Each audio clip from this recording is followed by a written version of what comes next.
Welcome to USA Global TV and Radio, where our mission is to provide education, entertainment, hope, and inspiration. USA Global TV and Radio connects you with experts and audiences all around the world every single day to help you succeed in business and to live a richer life. Visit us at usaglobaltv.com to learn about career and life-changing training and mentoring programs like the Listening Mentor. Subscribe to our newsletter to stay informed about our special programs and offers. Discover how you can become a guest on one of our shows or a host or producer of a USA Global TV and Radio show of your very own. That's USA Global TV and Radio, where the doctor is always in.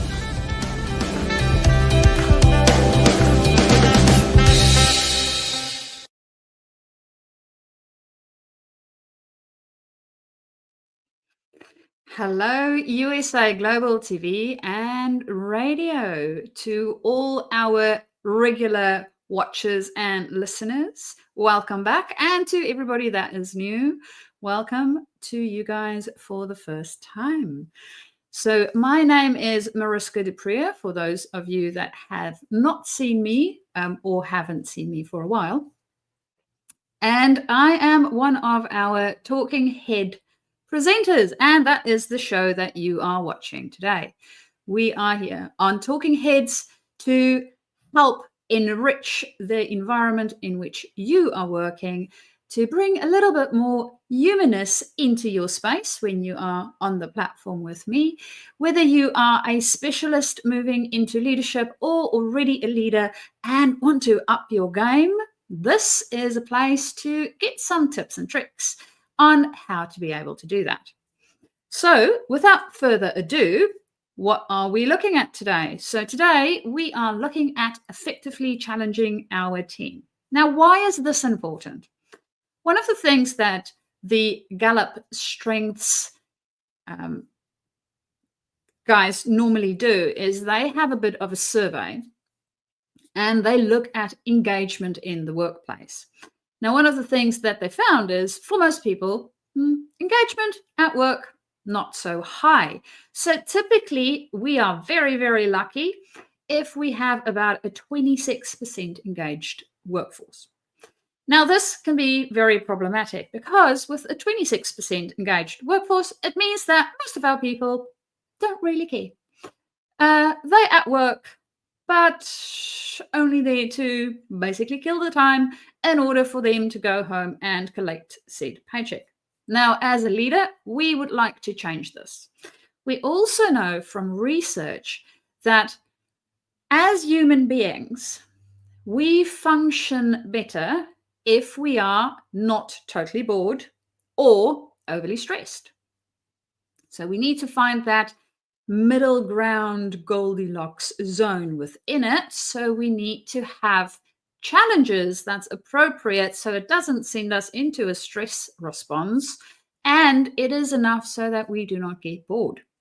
And this is where today's piece of content comes in. So it is around ways in which we can challenge our team to ensure that we stay within that nice Goldilocks zone, and potentially looking at areas where maybe from time to time we need to back off a little bit so that we don't push them into the stress response, because as we all know, there are a lot of uncertainty and things going on within the world, within our organization, within also sometimes our personal lives that can pile up and just add to the stress. So really understanding what is going on within that challenging space helps us to do this more effectively. So let's have a look at what potential things we can bring as a challenge to our team, as well as potentially to us as an individual ourselves. So typically, when I speak to most of my clients, the first thing that comes up for them when they think about challenging teams is around time. So time pressure challenges. And this is something that we work with a lot in our corporate environments. We have deadlines that we need to meet. We have things that come up. We need to prioritize things.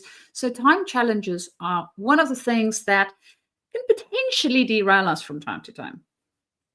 And it's also one that we have a tendency to lean into a lot. So when we think about challenging our team, it might be, well, let's just shorten the timeline.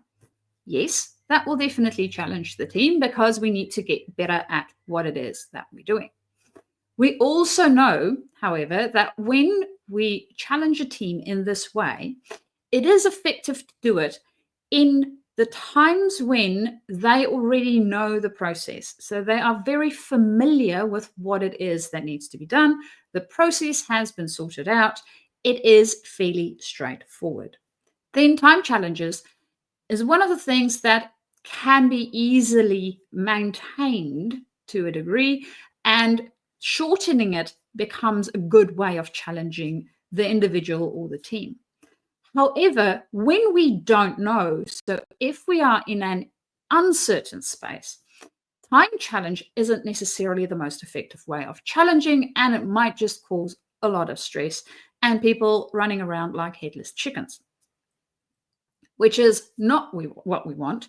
We actually, in those spaces, want to step back and go according to one of the American greats, Abraham Lincoln, when he was asked how he would chop down a tree.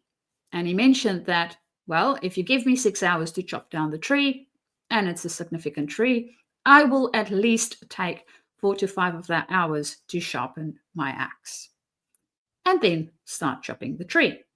So basically, for us as leaders, one of the things that we notice within that is the stepping back and really understanding what is that thing that's most important for us to get the tree chopped down.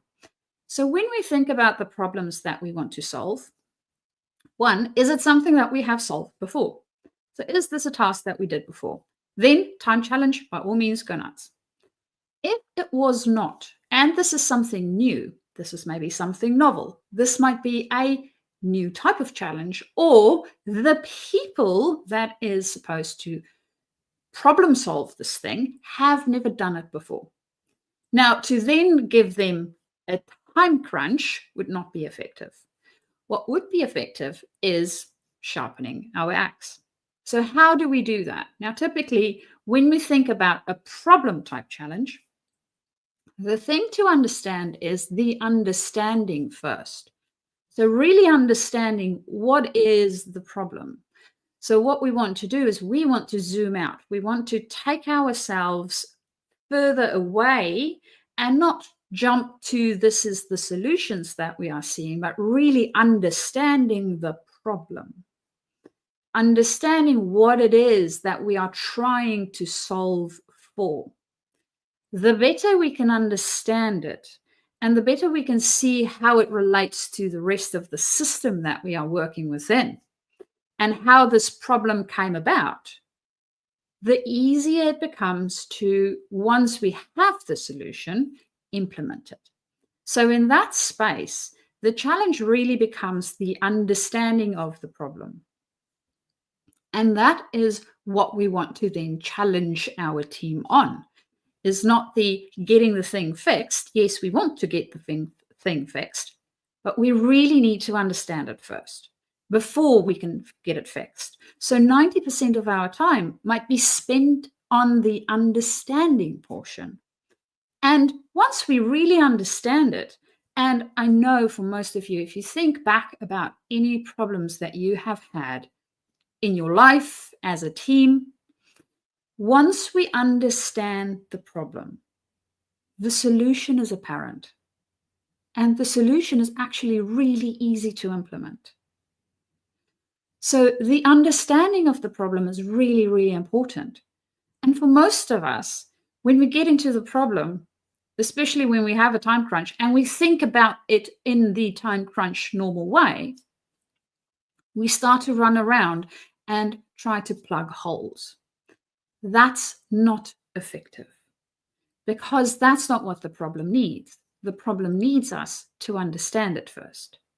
So that then becomes the challenge. And as a leader, we need to be vigilant enough to see that so that we can help our team to pivot their focus in that area.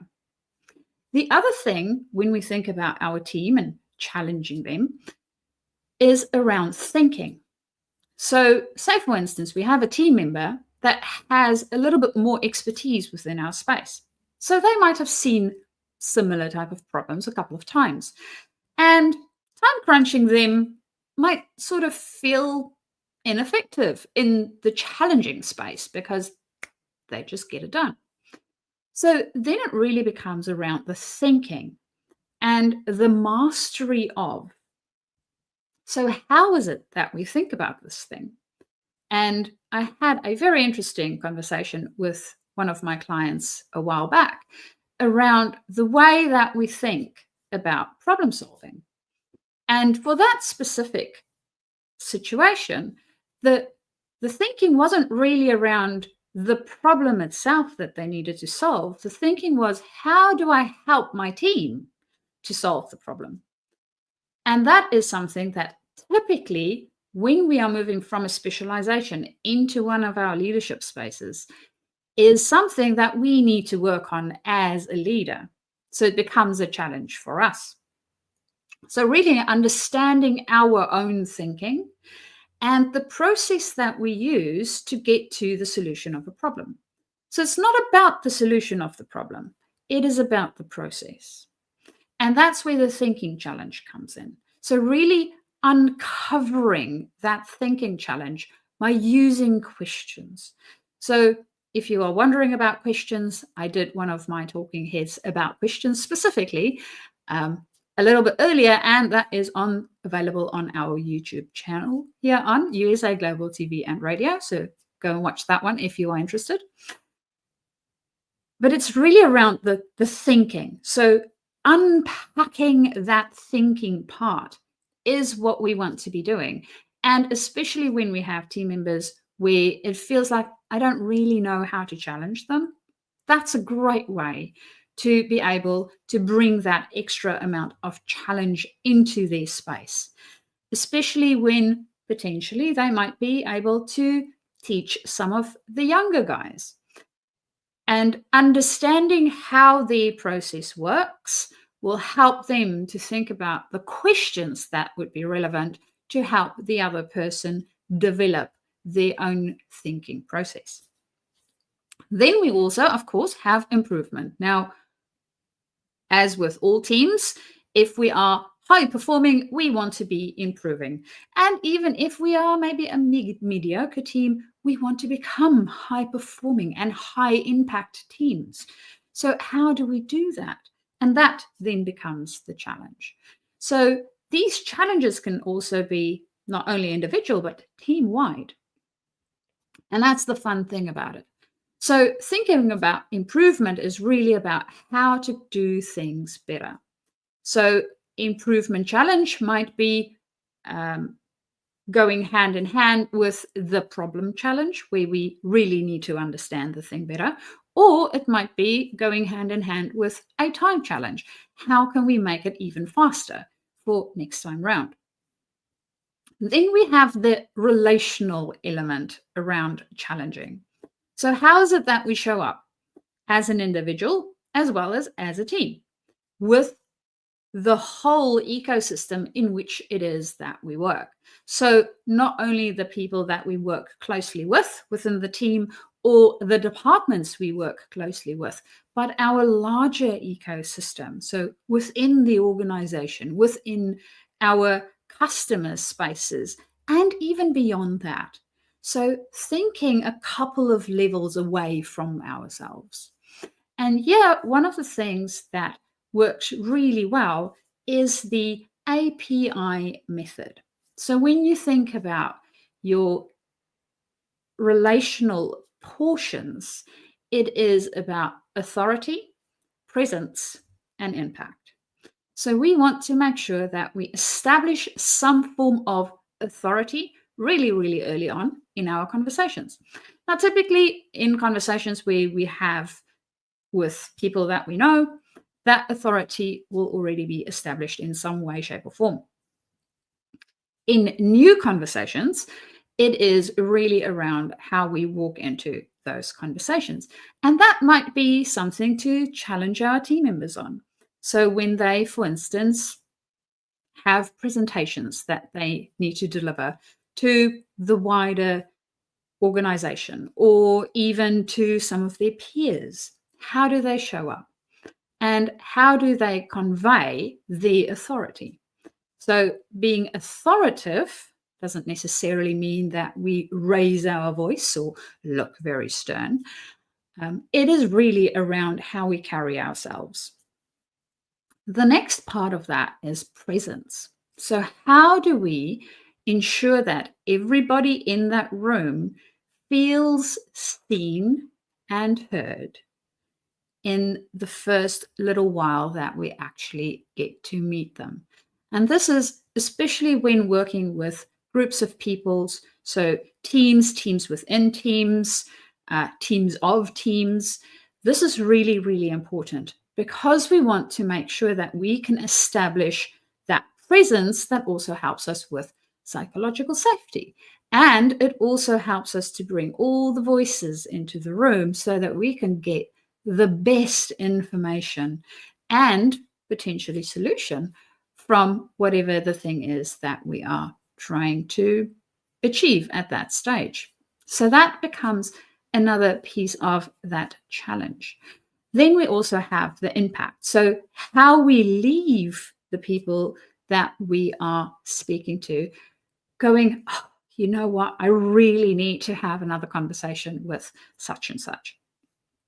So having an impactful conversation is also very important because I don't know about you guys, but I've been in loads of meetings where I sort of sat wondering what was the reason for me to be there, because I had no idea.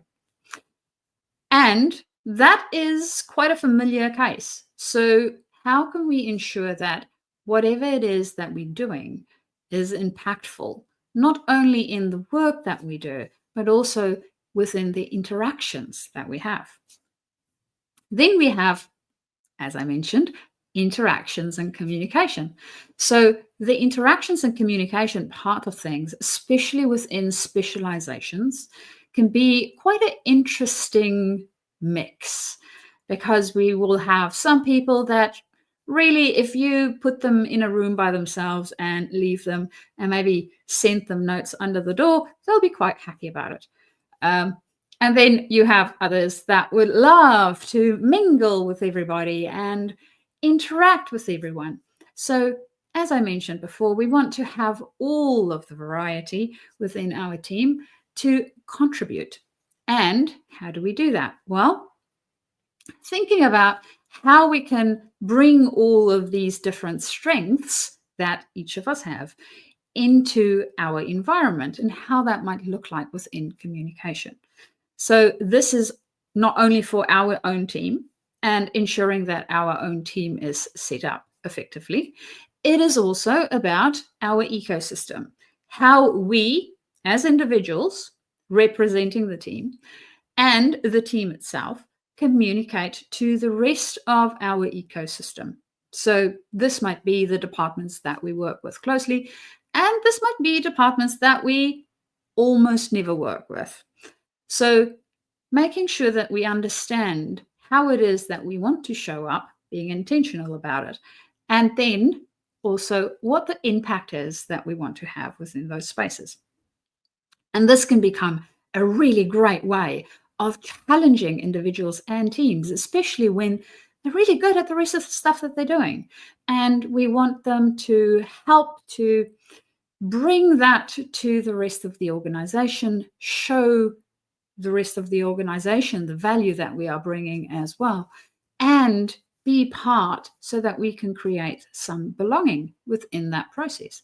So there's a whole bunch of interesting things that happen as soon as we start to ripple these things out.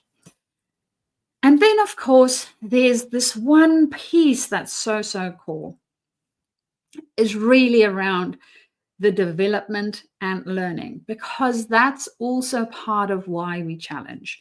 Challenging is not only around making things interesting and ensuring that we are engaged in the workforce, it's also about learning and growing as a human being as well as a team. So thinking about our development, growth and learning, what is it that each team member needs? And as you might have noticed throughout this, I've peppered it a little bit with some individual as well as some team things within this process, but really understanding what it is that each individual need, what type of challenge would be the most effective type of challenge for them, as well as what the team as a whole needs within that space so that they are challenged and they can grow and they can learn. And being able to also, knowing that we learn best when we teach others, we can be able to bring that into our environment so that we can share. We can say, for instance, we have the problem that we wanted to solve and we really understood it well. And this is something new. Nobody else has seen it before. Or it might have been something with a bit of a twist. So something sort of familiar, but it had a twist. Some of that uncertainty and clarity was required within it. So being able to share that with the rest of the team so that we can all learn in order not to reinvent wheels, because we really do not have time or the energy sometimes to be reinventing wheels. It's quite unnecessary. So making sure that we learn not only for ourselves, but also from each other is very, very effective. And it builds that engagement. We love to be able to learn with each other, show what it is that we've been up to and how it works. Most people thrive on the ability to be able to do that and then be able to take that into the larger organization, because it is really about being able to not only be a high performing team, but also high impact, and putting that through to the rest of the organization is really helpful within that space too. So not only thinking about ourselves, but how can we then start to challenge everyone else around us in a way where they're not bored and they're also not pushed into that stress response piece. So that is the things that we can take into consideration when we think about challenging not only ourselves as leaders, but also those around us in our team in a way that is effective, and we can actually learn from each other and grow in a healthy way. So with that, that is the end of our little discussion today.